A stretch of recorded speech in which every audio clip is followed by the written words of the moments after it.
What's up, everybody? My name is Mike Whitmire. I'm the co-founder and CEO of FloQast, proudly an inactive CPA. Very excited for today's guest. We have David Lyford-Smith, who is actually out of London, I believe, and across the, to use the lame line, across the pond doing the CPA equivalent over there. So let's kick it off, David. First of all, welcome. Really excited to chat. Could you tell us a little bit about yourself and how you found yourself in the finance and accounting world? Hi, yeah, so I'm David Lyford-Smith. I currently work for the Institute of Chartered Accountants in England and Wales. I've been an accountant for coming up on 10 years now. I started out as a kind of trainee after trying a few different things after university and not being sure what I wanted to do with myself. I went into, well, like I guess like most people, into audit originally at BDO. Spent a few years there working on that and then moved into outsourcing. At some point, picking up quite a lot of Excel and spreadsheet responsibilities, specializing in that, and then moving across to actually now work for the accountancy provider, one of the kind of big accountancy professional qualification providers in the UK. So that's me in a nutshell, I guess. Yeah, no, thank you for that. And let's, I'm going to dig into some more detail here I did take the liberty of checking out your LinkedIn profile before this, and it looked like during the BDO days, were you doing some coaching or some training around Excel? Yeah, so it's one of those things where it started out where I was the office Excel guy for my local office, and I was, the guy that people would come to with questions. And then at some point, people were like, "Oh, people want to know how to use pivot tables better. Maybe you should do like a lunch and learn about that." So I was like, "Oh yeah, I can do that." And then I did a couple of those, and then they were at some point they're like, "Oh, well, actually, our Bristol office down the road, they would also appreciate that. Would you mind going there and doing it for them as well?" I'm like, "Yeah, I could do that." And then that was about the time that BDO in the UK went through a merger with another smaller firm. And so our internal training guys were really, really busy getting everyone up to speed. And so they're like, "Oh, well, actually, would you like to just, take over all of the Excel training that we do here?" I'm like, "Oh, yeah, I've got time for my diary to do that."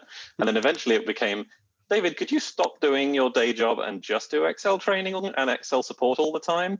And so it sort of slowly took over my career and my role there. So my final job title was senior Excel practitioner, and I just did spreadsheets all the time. That was and that was my kind of full-time specialism. That was the one I noticed. So I guess okay. It sounds like you were doing your audit job as your day job, and then helping out with Excel on the side. So you still had essentially two jobs. You were getting paid for one.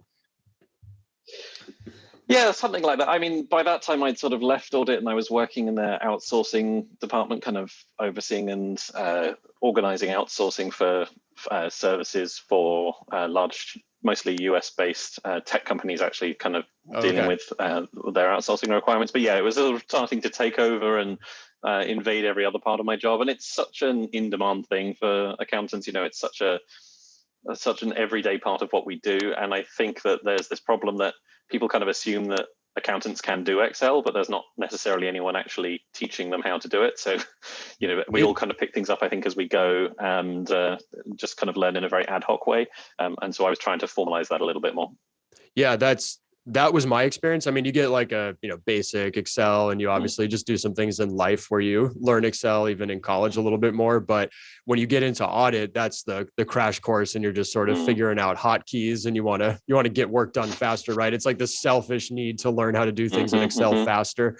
One of the big gripes I have is when people apply to FloQast and they put Excel as a skill on their resume. I feel like everyone throws it on there, but all right, you have some thoughts on this?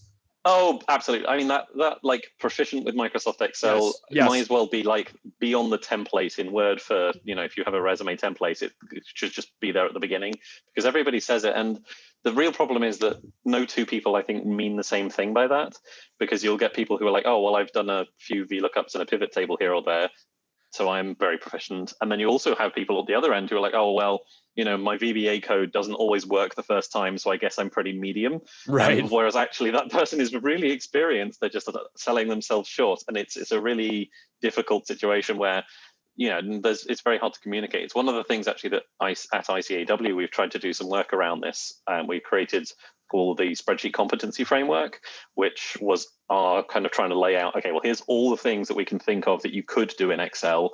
Let's try and line these up against what do we think is the definition of a beginner user, a medium quality user, an experienced user, and a Oh, top end okay. user.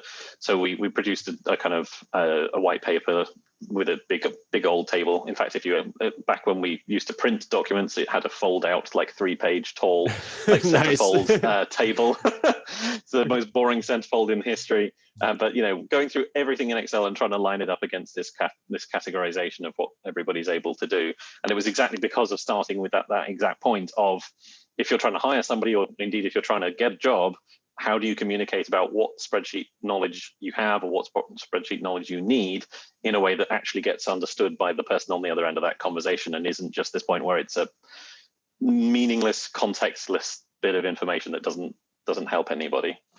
The proficient word is scary to see, because then, yeah, you have that notion of people who know a lot but feel like they don't know a lot. We actually were just chatting about this yesterday at one of our meetings. The Dunning Kruger effect is what that's known as, right? Say, yeah. Know a little bit and you think and you're a master. Both ways, yeah. Yes, and then you kind of then get to the other point where you get to people who know enough to realize how much they don't know, and who are actually pretty capable, but are like, oh man, there's so much here that I don't know about. So even though maybe they're up in the like 90th percentile, they're like, man, the remaining 10% is so daunting, and so they can undersell themselves at the same time that people who've gotten up to the middle think, oh well, I've basically finished it, I know almost everything there is to know. And that group is probably the most dangerous group, because they have that overconfidence where they think they know more than they really do. Oh, it's so dangerous. I feel like an American phenomena as well. What have you done much interviewing or hiring in your day? No, I haven't. It's not really been my experience, but worked with some people and designing things like sort of simple Excel tests for people coming into roles where that was a requirement, things like that. But it's not been a big part of it for me. Okay. Well, yeah, just for the audience, Excel tests are a great way to check what proficiency actually means. Or also during my interview, I just asked them what their favorite function is, and I see where it goes from there. And I think that's a classic. Yeah, pretty straightforward. What's your simple function? If they're like, that it falls apart pretty quickly. So and it tells you a lot about what kinds of things they do with Excel. It tells you a lot about that person and like what type of Excel user are they? Because I know a lot of people who are professional financial modelers who do some really big and impressive complicated things, but have never made a pivot table in their lives, because it's all about building things entirely from simple functions and building complex things out of simple pieces, as opposed to I know other people who do data analysis and sort of extraction and what have you, who do completely other kinds of things. So it's also just gets you a sense of, there's not even one way to be good at Excel. Right.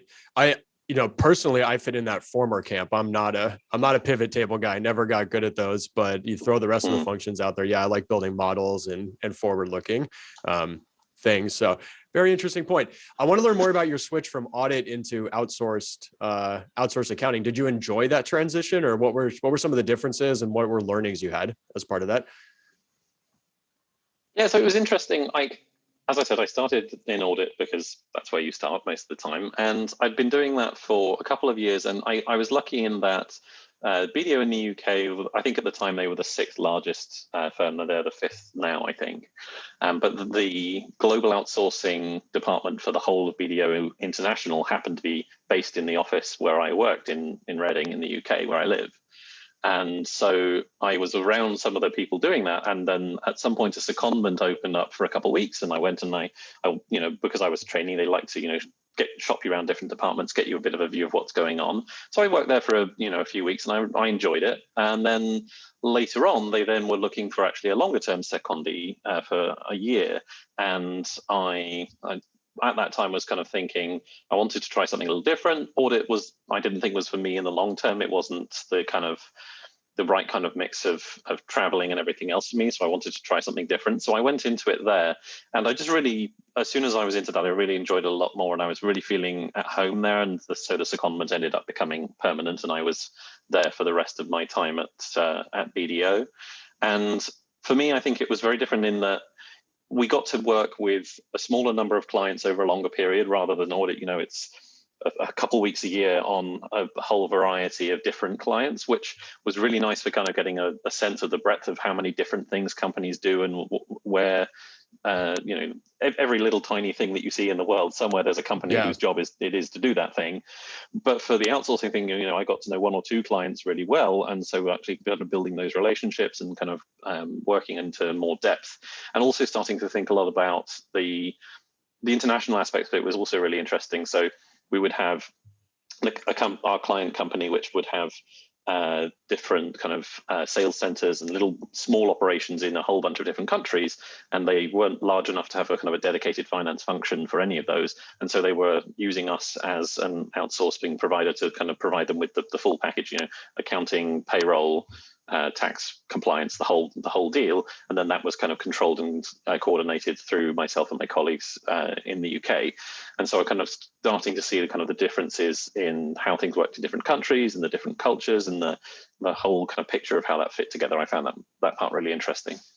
And yeah, it's funny timing. FloQast is doing the same right now. We're landing over in London. Literally in five days, we got our guy landed over there and setting up shop in his apartment. And yeah, outsourcing stuff, it's really interesting. So I guess you could give me a heads up. What are some of the challenges that we're going to face having, an outsourced function overseeing Europe and then reporting back to the United States? It's one of those things that there was lots of little things that caught us off guard on what would be different. So obviously there's things like differences in working culture. So the term is kind of polychronic cultures and monochronic. So there are a lot of countries, particularly in South America and other parts of the world, where if you say, oh, well, we're going to meet this afternoon at whatever time, if one party has to be late for that for some reason, that's just kind of understood that that's okay, and everybody's kind of relaxed about that. And there's a culture is a lot more relaxed around those things, whereas cultures like the UK, like America, where we tend to be that, when the meeting is at 10, it'll be at 10, and if people are late, people will feel offended by that. And so it's kind of making sure that you have a clear communication about kind of expectations and how that fits in, or just little things like, we had a situation where I think they had some stock options, the client they were granting to all their employees, and they were like, oh, well, we're going to do this at the quarter end, which was 31st March for them, and the tax year end for employees in the UK is the 5th of April for bizarre, complicated historical reasons. Okay. And they were like, oh, well, actually the tax rate is going down from next week. The tax rates are going down because the government have changed them. Is there any way we could have done this with the options next week? And they're like, oh, well, no, we didn't think about that, and it's already done on the 31st of March. And it's just little things like that. It's just so easy to miss and not think about stuff like that, the kind of little different timings and stuff like that can trip you up. And that's a lot of what I think we were trying to do. Or there are countries where there is a standard chart of accounts and your company has to use this chart of accounts because that's the one that the country mandates for whatever you're doing. And so we would just have situations where it's like, oh, we've got to have accounts in this chart of accounts, this kind of setup for use internally, and then we're going to have to translate that into whatever the chart of accounts is for the parent, so that when we're doing the consolidation, it can slot together properly. And there's just all these kind of things that they were having to think about. And the client I was working for the most time, they were a tech startup, and so I think a lot of the times their kind of approach to it was, if we don't do what we're supposed to, how much is the fine? Can we just pay it and not worry about? Yeah. Can we just pay the fines and not worry about doing it properly? Which, as an accountant, I'm like, no, please don't do that. Please do do it properly the first time. That's my when we're doing it. But it was a very different kind of culture to what I was used to.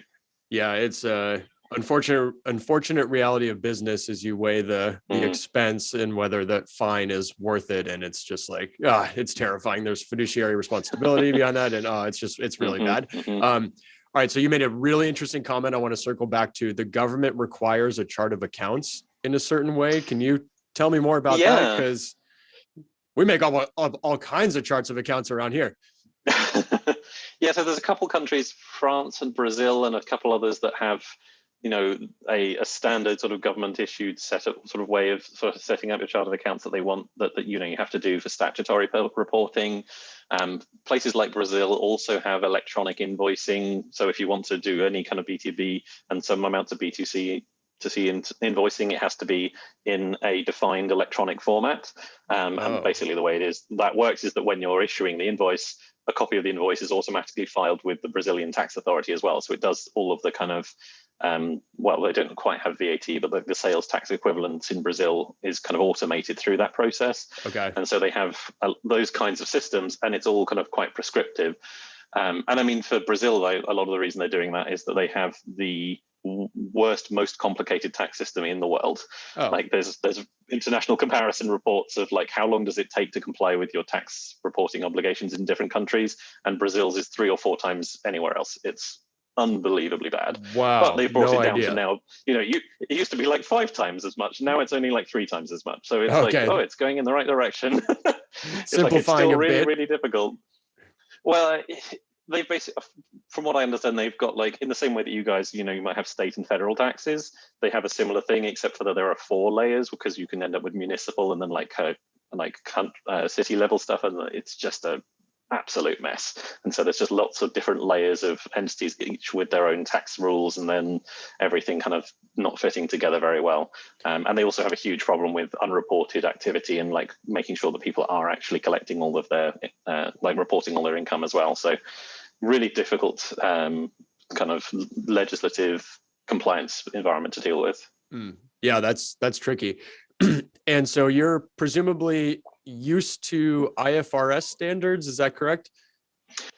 Yeah, well, I mean, so smaller UK organizations, we still use UK GAAP, but UK GAAP is pretty similar to IFRS. We're pretty aligned these days, and it has been steadily getting closer. There are still some kind of differences here and there, but yeah, with certainly any kind of listed entity in the UK is reporting on IFRS, and that's generally what people are used to at that end. And there's, our examinations, our qualifications are mostly based around IFRS as well, with kind of, there'll be a bit of a module or what have you on UK GAAP, because that's still relevant particularly for smaller businesses, but they're close and getting closer together generally. And when you were outsourcing for the American companies, was there a GAAP translation that you were doing? UK GAAP? Yeah, to some US amounts GAAP? of it. What are There was some since amount, I but it started wasn't- in accounting, I've been told we got IFRS is going in next year. We have to learn it, right? And that was like 2007, I think. So what are the actual differences? Next year. It's always next year. Ooh. Yeah, it's always next year. I know that there's a lot of this is one of those things where it's now been a little while and I'm a little rusty, so I'm not. Sorry for putting you on the spot. No, the nuances are tough. No, yeah. That's okay. Yeah, it's been a while. Lots of differences, little bits of differences in leases and the revenue recognition and things like that. But it has been a while. So my job these days, it's funny. I'm now an accountant working for an accounting institute, and I do less accounting like on a day-to-day basis now than I've done at any other point in my career. That's because my role now is a bit more like thought leadership and research and presentation focused. So it's funny. I kind of miss it, I miss being able to do some double entry every now and again and actually thinking about those questions. I found that quite satisfying. Yeah, right. But I don't get to do as much of it now. The guidance, interpretation, and all that stuff. Well, if the main difference is leases and revenue recognition, I think I might be very open to switching, because we recently made changes that to me do not make any sense. And like I can get on a soapbox and talk about our new rev rec policy, but I do not understand. So, all right, I would love to learn more about your new role, because that's quite the transition from I guess practitioner to thought leader and figuring stuff out. So tell me more about it. Yeah, so it all came out. So shortly after I finished my qualification, the Institute was putting together a group called the Excel community, which was kind of focused on spreadsheet related things. And they put out a kind of an email saying, hey, we're interested in getting volunteer members who are, interested in spreadsheets and Excel to come along to join a committee and kind of talk to us and help us steer what we're doing. And I kind of contacted the guy who would end up becoming my boss, Richard Dunning, and said, hey, I've just qualified. I don't know if you're interested in somebody that's, earlier on in their career, if that's a profile that would be of use to you, but I'm interested in maybe coming to that. And he practically bit my hand off. He was very keen for me to come along. And I learned you later have the perfect title heading in. Oh, absolutely. And not just that, but also it's really difficult to get that perspective from the institutional point of view, because they find that most of the volunteers that we get on committees tend to be people who are a bit later on in their career and maybe are looking for those kinds of positions, whereas actually people who are earlier on tend to not be able to make that commitment because they don't have control over their own diaries. So I was an active volunteer on that committee for a couple of years. And then when my predecessor, who was running the Excel community, retired, then Richard let me know that they were interested in potentially hearing if I would be interested in taking over. And so I applied to join, and then I kind of moved over to actually work for the Institute 5.5 years ago now. And my role, so I run the Excel community for ICAEW, the Institute of Chartered Accountants in England and Wales, which is a bit of a mouthful. And I also work, so I actually work in a group called the Tech Faculty. Oh boy, yeah, so many, so many. But yeah, so I work in the TFC, which is a group of it's an internal expert group that's focused on the interrelationship between technology and accountants. So we actually have 7 of these expert groups that are called faculties. So we have an audit and assurance faculty and a tax faculty, and the ones you would expect, I guess, the different kind of areas that affect the accounting profession. And then the tech faculty is the slightly unusual one in that we are just focusing really on technology and how that's transforming what accountants are doing. And our work is kind of a mixture of researching and keeping up on the latest tech trends, producing thought leadership white papers for the Institute on a variety of different technology topics, and then producing some more kind of detailed hands-on knowledge as well. And I do then, as a part of that role, now still run the Excel community. I still write a weekly Excel blog for the Institute as well, and I do a few other bits and pieces. But I've now got this kind of dual role of looking after the spreadsheet stuff, but then mostly actually my time is spent on looking after the larger question of what's going on with technology, with accountants. So we're thinking about, one of our big top priorities at the minute we've kind of called ABCD for AI, blockchain, cybersecurity, and data, and plenty of other kind of technology things as well, and keeping an eye on what our members need to know, how we can keep our qualification for students up to date, making sure that we're Awesome. we're being proactive and getting involved in lots of different things in that respect. So if I put that together, sounds like you're adding technology as a component of the training or getting the certification up front. That's super smart. Yeah, I think that's brilliant. Well, and it's really necessary for us to be proactive about it, because the problem is that, if we're saying that in 2025, a newly qualified accountant will need to know about X, we need to be putting that on the syllabus now, because it takes 3 years to do our qualification, and we write the syllabuses like 18 to 24 months in advance of when the qualification starts, so that the examiners can write the exam questions and the learning materials writers can write the textbooks. So Right. we have a reasonably long lead time. Mm-hmm. So we've got to be really proactive about that, and so we've certainly been adding a lot more technology topics into the qualification. We've actually been adding data analytics in. So from this year, instead of just being all our exams are computer-based now. It's all done, which thankfully we finished doing that just before the pandemic started. So we were able to survive and still do our exams.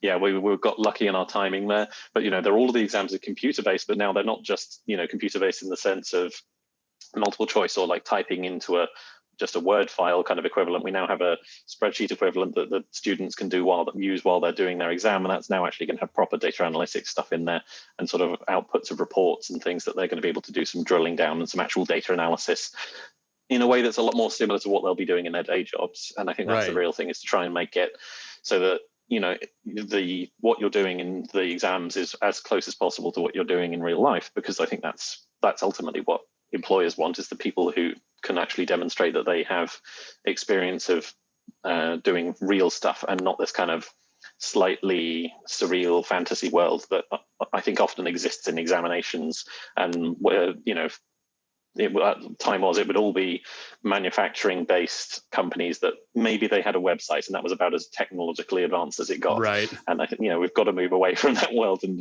reflect the reality of what the business world is really like today. Well, that's awesome to hear. I remember when I took the CPA exam, it all felt very high level, like theoretical, and you'd have these sample questions and they were always super easy and maybe not applicable to everything. And I remember all of them started with assume the client has accurately recorded all transactions.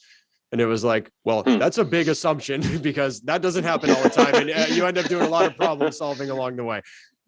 But that's like, I wish I Yeah, had been able to learn in that way that you're laying out. They're actually literally doing some work and figuring things out. And that would have helped me be way more prepared for doing the day job. yeah. Well, I think that's what we're trying to move towards, and it's impressive to me. I finished my kind of exam qualifications in like 2013, 2014, I think 2013, and it's not that long ago. But now, when I look over the syllabuses and the kind of sample questions from the last couple of years, it's changed almost unrecognizably even from when I did it. And so I've been really impressed actually of how much work has gone into trying to update those things. I mean, the difficulty with writing them is, of course, they don't take away tax rules, they just add more. They don't take away accounting rules, they just add more. And the syllabus is already very busy and has a lot of learning materials. And so it's always about, every time we're saying, well, it's great to add technology, but where are we going to fit this in? What's going to have to give to make room for this stuff? Because there's just growing and growing and growing. And I think that's a really difficult challenge, I think, for the profession as a whole going forward, is just the fact that there's more and more stuff. And it's, keeping up to date with technology, with all of the kind of tax and accounting rule changes is, becoming very difficult. So, I think CPD is another area where we're putting a lot of effort into focusing on not just what can we train students with, but, you can't expect that somebody can do their professional qualification and then a few dozen hours of CPD a year, and then that'll get them from until they're retired, over their 40-year career. It isn't going to work like that anymore.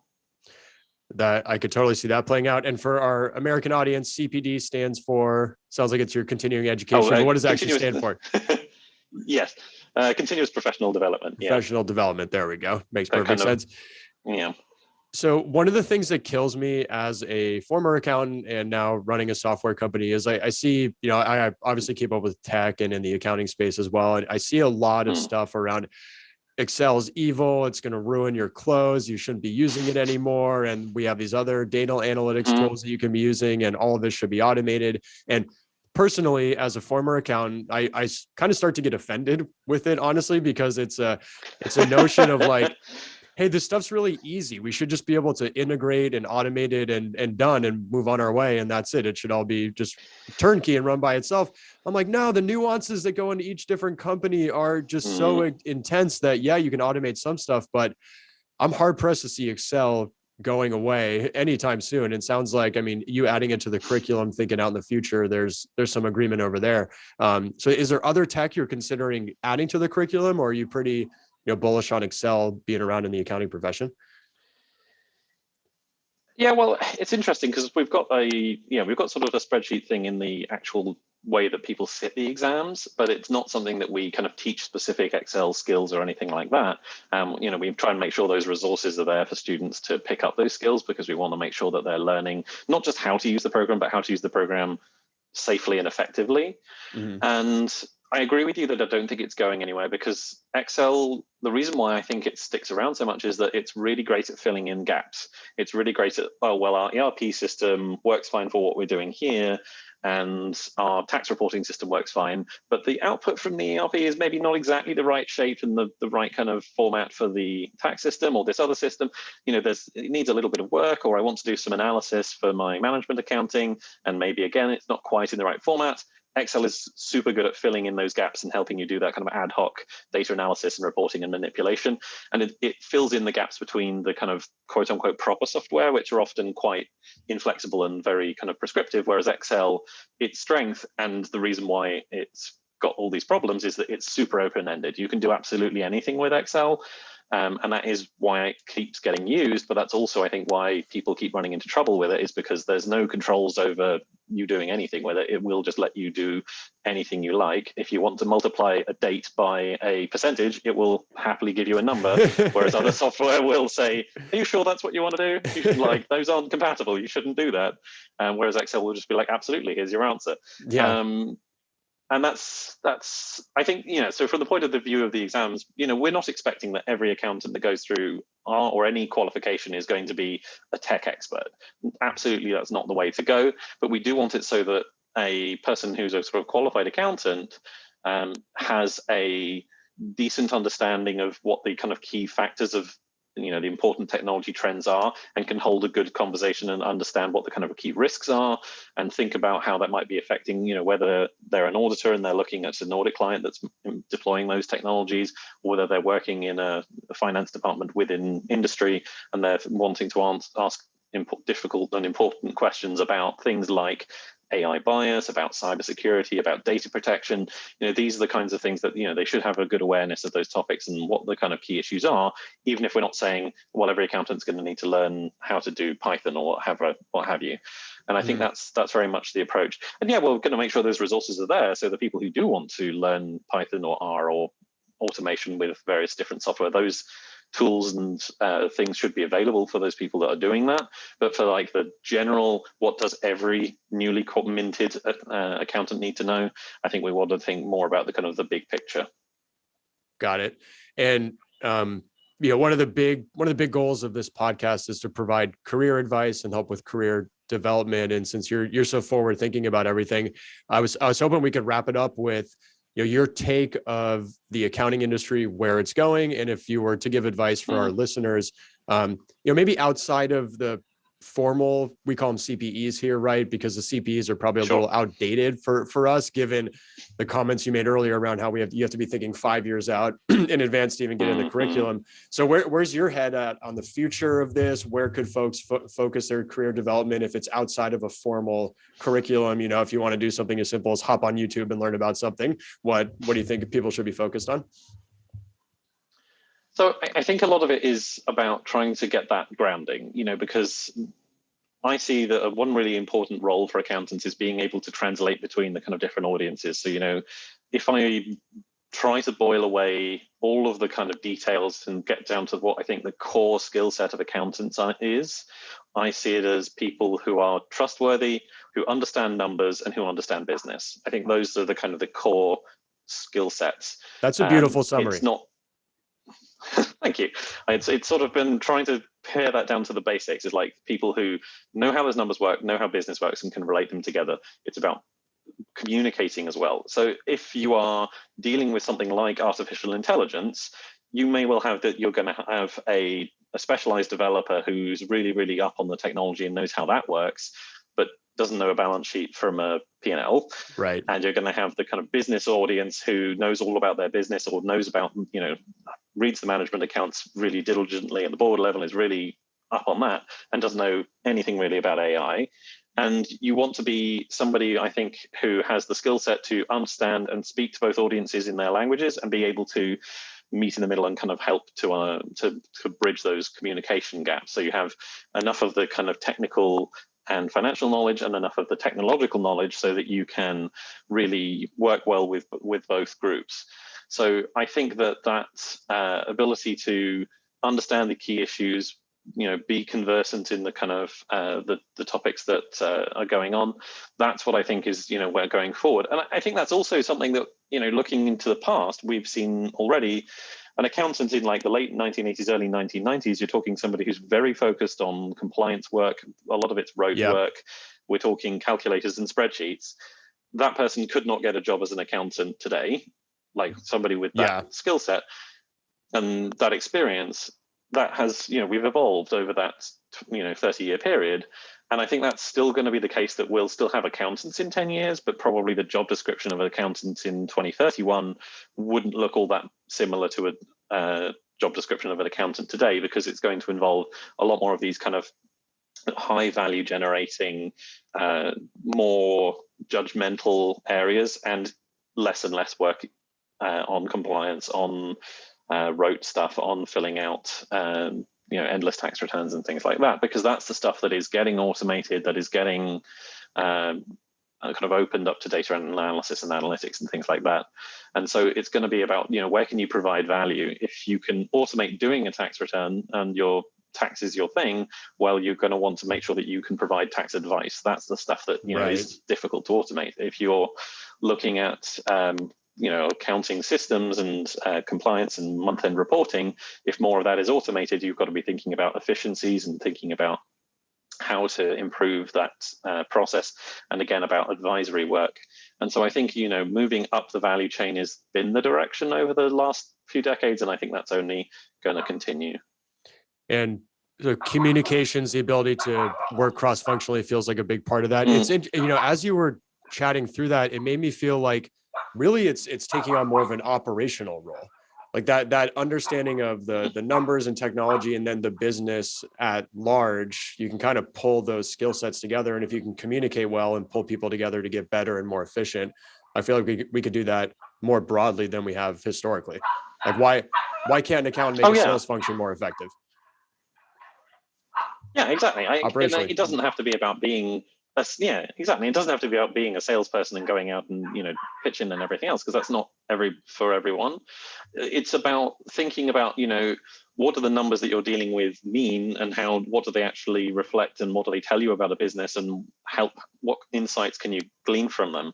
So when we look at things like artificial intelligence, machine learning, the best examples of that in practice are the ones where you're talking about that system working in harmony with humans who have the understanding of the context, who can communicate, who have the interpersonal relationships necessary to do that. It's not just about making something that's just going to completely replace the system. It's about sort of having a partnership between technology and between people, and sort of knowing what the technology is good at and what the technology is bad at, and being able to kind of critically assess that, and not just sort of treating it as something that's just going to come in and replace everything. In the same way that people thought that Excel and spreadsheets would replace accountants, and that hasn't happened. It's replaced a lot of bookkeeping work and sort of changed the nature of the job, but it hasn't actually sort of replaced people. It's just that it's very good at, we don't need somebody there with the kind of green visor cap and a hand crank calculator to add up figures. Excel can add up figures, but when it's much more about, well, what do those figures mean? Like, what different business decisions should we be making based on what those figures are telling us? That's, I think, and I think it's the same thing going into the future as well. Well, to me, that sounds like an exciting future for the accounting profession. That's some fun work. So. That's really interesting. Yeah. Well, and I completely agree. Yeah. Well, I want to thank you for joining today. This was really super interesting. Excel and accounting, some of my favorite topics, and then awesome insight on the future of the profession and where kind of people should be focused on for career development. So thank you again for joining us so much. Really appreciate your time, David. And I know it's a little late over there too, so I appreciate you helping out on that front. So have a great rest of your evening, and thank you so much.